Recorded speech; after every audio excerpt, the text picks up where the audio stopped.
Welcome back, friends. Today, we've got some absolutely wild news about Trump's approval rating after 1 year. What the polls really say. 1 year into Donald Trump's second term, one question keeps coming up again and again. How do Americans really feel about his presidency right now? Presidential approval ratings don't just measure popularity. They offer a snapshot of public mood, confidence, frustration, and sometimes outright anger. And after a year marked by nonstop headlines, global tension, and domestic controversy, Trump's numbers tell a complicated story. A chaotic first-year Trump's second term began at full speed and hasn't slowed down since. In just the first 10 months, the country saw a flood of executive orders, mass firings of federal employees, escalating tariff and trade wars, military strikes involving Iran, large-scale deportation efforts, renewed controversy surrounding the Epstein files, and most recently, talk of a U.S. takeover of Greenland. By any historical standard, it's been one of the most intense starts to a presidential term in modern history. And yet, here's the surprising part. Trump's approval rating stayed relatively steady for most of that time, even reaching some of its highest levels during the early months. That stability didn't last. The turning point. According to polling averages, Trump entered office with around 50.5% approval and 44.3% disapproval. A strong start by his standards. But over time, that support slowly eroded. After a historic government shutdown and renewed controversy surrounding Greenland, Trump's approval fell to its current low. 42.4% approve, 55.6% disapprove. That puts him below his first-term average approval, which hovered around 42.8%, and very close to Joe Biden's overall approval average of about 43% by the end of his presidency. In other words, despite everything that's happened, good or bad, Trump's approval looks eerily similar to where he ended up the first time. The Greenland controversy, one of the most striking moments in recent polling, came after Trump floated the idea of the U.S. purchasing, or potentially taking control of, Greenland. Pollsters asked Americans how they felt. The results were blunt. 51% opposed the idea outright, 29% supported it.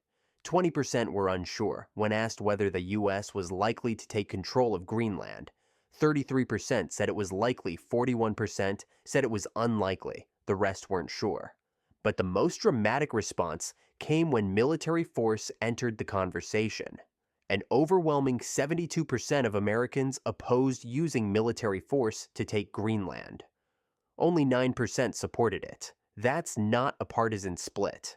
That's a national red line. Where the polls stand today. As of January 20th, 2026, here's what major pollsters are reporting. Rasmussen reports Trump at 45% approval, slightly recovering from a recent low Economist/YouGov. 41% approve, 56% disapprove. Morning Consult.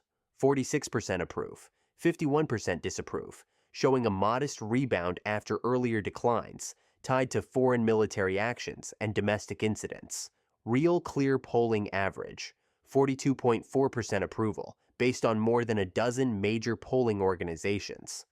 It's important to remember, polls change constantly, and different pollsters survey different groups. But the trend is clear. Trump is stuck in the low 40s, just like much of his first term. What about the 2026 midterms? Looking ahead to the midterm elections, the picture gets even more interesting. When asked how they would vote if the midterms were held today, 39% said Democrat, 34% said Republican, 28% said other, unsure, or wouldn't vote. That's not a wave, but it is a warning sign for Republicans. Betting markets reflect the uncertainty. Many expect Democrats to retake the House. Republicans are still favored to hold the Senate right now. Republicans control both chambers.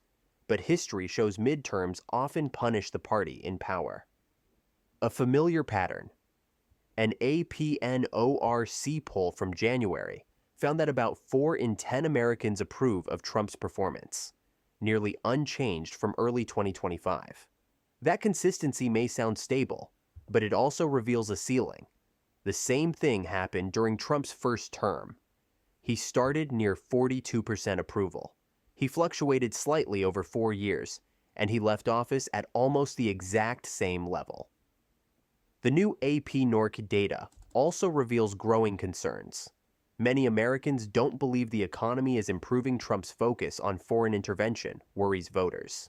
Even immigration, one of his strongest issues, has seen slipping approval.